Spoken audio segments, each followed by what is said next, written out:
Tengan un cordial saludo. Somos estudiantes de la Universidad Andrés Bello de la Facultad de Ciencias Económicas. Les presentaremos nuestra guía de trabajo en equipo, eh, que tiene por nombre Proyecto Social de la Asignatura de Matemáticas, con la docente Yasmín del Carmen Molina Serrano. El nombre de nuestro equipo se llama Factor 6, con el eslogan Nunca te rindas.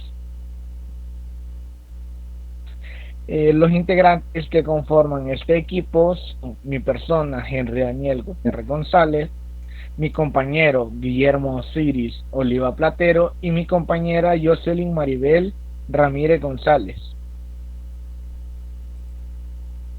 El tema a desarrollar es las características de la elipse. Empezaremos hablando acerca del lenguaje matemático de las características de la elipse. Pero primero les explicaré qué es el lenguaje matemático. El lenguaje matemático es el que permite expresar las relaciones matemáticas. Los elementos que integran el lenguaje matemático pueden asumir la forma de números, de letras o de otro tipo de operadores matemáticos. El lenguaje matemático de las características de la elipse es: elipse son secciones cónicas formadas cuando un plano intercepta a un cono en una forma inclinada. Y las secciones cónicas, que son aquellas secciones que resultan al interceptar una superficie cónica de revolución con un plano. Según la posición del plano secante, en la superficie pueden obtenerse una circunferencia, una parábola, una elipse o una hipérbola.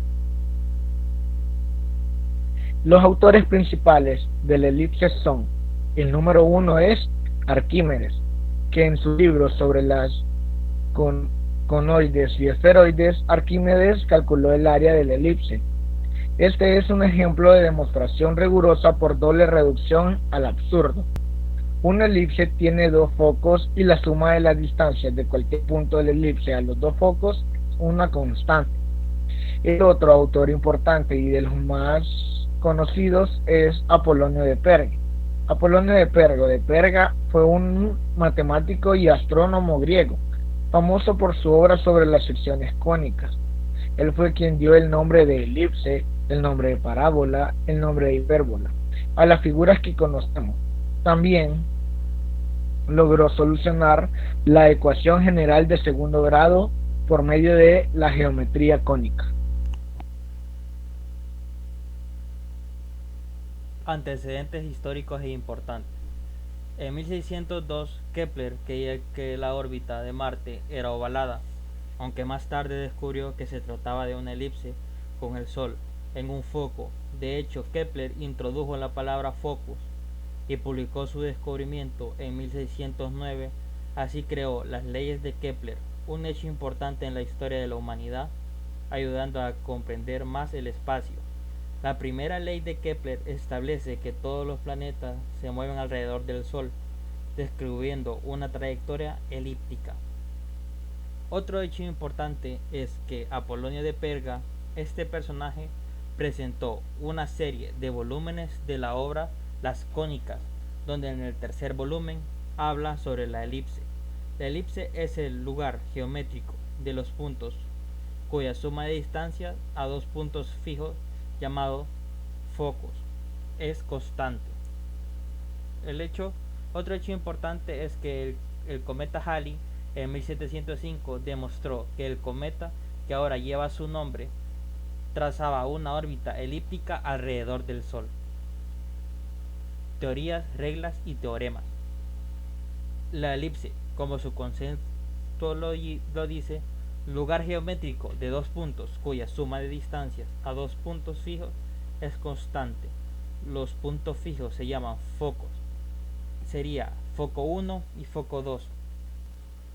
Si desde el foco F1 o F2 se traza una línea al contorno, siempre sea igual de la distancia de los dos focos, siempre va a ser igual. Aquí tenemos la ecuación general. Para reconocer la ecuación general de la elipse tenemos que tener en cuenta las siguientes características. siempre tienen que tener las dos letras X y Y. Las dos letras tienen que estar elevadas al cuadrado. La ecuación siempre tiene que estar igualada a 0. El exponente siempre tiene que estar al cuadrado. Teorema 1.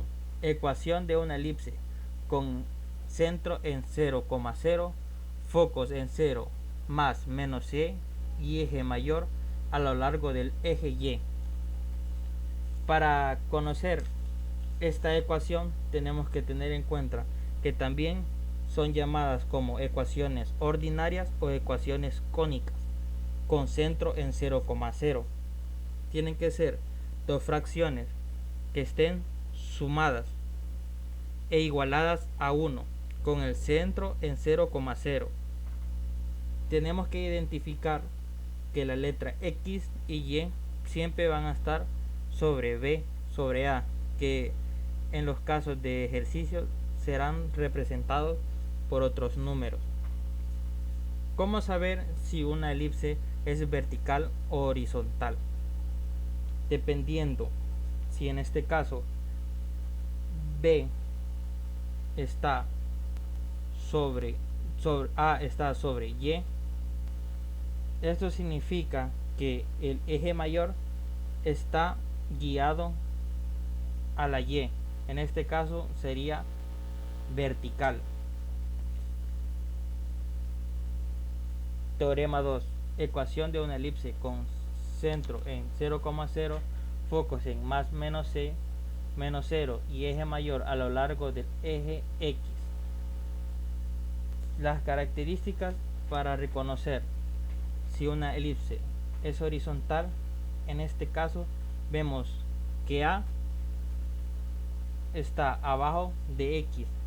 Eso significa que el eje mayor está guiado sobre X, por lo tanto será una elipse horizontal. Aquí tenemos algunas reglas sobre la elipse. Si el eje principal es paralelo al eje de abscisas, elipse horizontal, A debe ser menor que C. Si el eje principal coincide con el de las abscisas, además E es igual a 0. Cuando una elipse vertical tiene el eje coincidente con el de las ordenadas, además D es igualada a 0, desarrollando a los cuadros de los numeradores de la ecuación ordinaria o cónicas, eliminando denominadores y simplificando. Se llega a la ecuación general de la elipse, que en su forma extensa es la ecuación general de las cónicas. Para que estos coeficientes se correspondan con una elipse, tiene que cumplirse que A y C deben ser positivos, ya que en estas ecuaciones no existen los números negativos.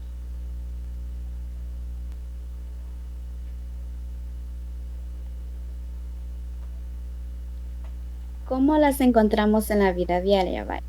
Como primer punto, las encontramos en las órbitas planetarias, ya que las órbitas de los planetas tienen una trayectoria elíptica, y esto nos basamos en la primera ley de Kepler del movimiento planetario, donde estipula que la trayectoria de cada planeta es una elipse con el Sol en un foco, ¿vale? Y esto significa que los diferentes parámetros y las diferentes fórmulas de las elipsis pueden ser utilizadas para realizar cálculos en la trayectoria de planetas e incluso satélites. Y esto resulta muy útil en astronomía y en ingeniería aeroespacial. Como segundo punto, los podemos encontrar en objetos 3D formados a partir de la elipse. Las elipses pueden formar diferentes figuras y objetos tridimensionales cuando estos son rotados. Tal ejemplo sería si rotamos una elipse con respecto a su eje mayor, obtendremos como resultado un balón de fútbol americano. O también es posible formar figuras elípticas con respecto a la comida, ¿vale? Y esto resulta en un toque refinado para comidas que podrían ser simples. Por ejemplo, al cortar a las zanahorias, pepinos u otros alimentos similares a un ángulo con respecto a su eje principal, resulta en rebanadas elípticas. Como segundo punto las podemos encontrar en arquitectura, ya que varias figuras elípticas pueden ser utilizadas en arquitectura para mejorar el diseño de edificios y producir propiedades únicas. Un ejemplo de esto es el National Statuary Hall en Estados Unidos. Este edificio es elíptico y tiene un fenómeno acústico muy interesante. John Quincy Adams fue el que descubrió este fenómeno. Él colocó en su escritorio en un punto focal del techo elíptico y esto le permitió escuchar conversaciones privadas de otros miembros de la Casa de Representativos, quienes estaban ubicados cerca del otro punto focal. Las habitaciones o edificios que tienen propiedades acústicas son denominados gabinetes de secretos. Estas habitaciones tienen una construcción especial que permite que se escuche en un punto específico las conversaciones, e incluso en voz baja, que suceden en cualquier otro punto de la edificación. Esta propiedad nace del diseño del techo y de la forma de los muros. Las ondas sonoras que parten de un punto se reflejan cuando encuentran un obstáculo, por lo que en un techo elíptico, los sonidos producidos en uno de los focos se reflejan en otro de los focos de la elipse. Y como cuarto punto lo tenemos en carpintería. Las formas elípticas pueden mejorar el diseño de varias piezas de carpintería como mesas, partes de estantería y librerías. Adicionalmente, la propiedad reflectiva de las elipsis es útil en el billar elíptico. Como su nombre lo indica, la mesa de billar elíptico tiene una forma de elipse al golpear a la bola de modo que pase a través de un foco, y esta se reflejará en la elipse y se irá hacia el hueco que está ubicado en el otro foco. Siguiente. ¿Cómo se construye? Una forma de construir una elipse puede lograrse siguiendo este procedimiento. Literal A. Se suponen conocidos los semejantes mayores a A y menor a B. Literal B. Se trazan dos circunferencias con respecto a común al de la elipse de radios. Radio 1 igual a A y radio 2 igual a B. Literal C. Por el centro de la elipse C se trazan varios radios que cortarán a las dos circunferencias en los puntos P y Q. Literal D. Por los puntos P se trazan rectas paralelas al eje menor y por los puntos Q rectas paralelas al eje mayor. El punto de cruce M de estas rectas paralelas son puntos de la elipse. Literal E. Repitiendo el paso anterior tantas veces como se crea conveniente, se tendrán tantos puntos de la elipse que al unirlos con línea continua se obtendrá un bosquejo bastante aceptable de la curva. Bueno, es así como finalizamos este video. Espero que esta información sirva de mucha ayuda para ustedes y nos vemos en la próxima.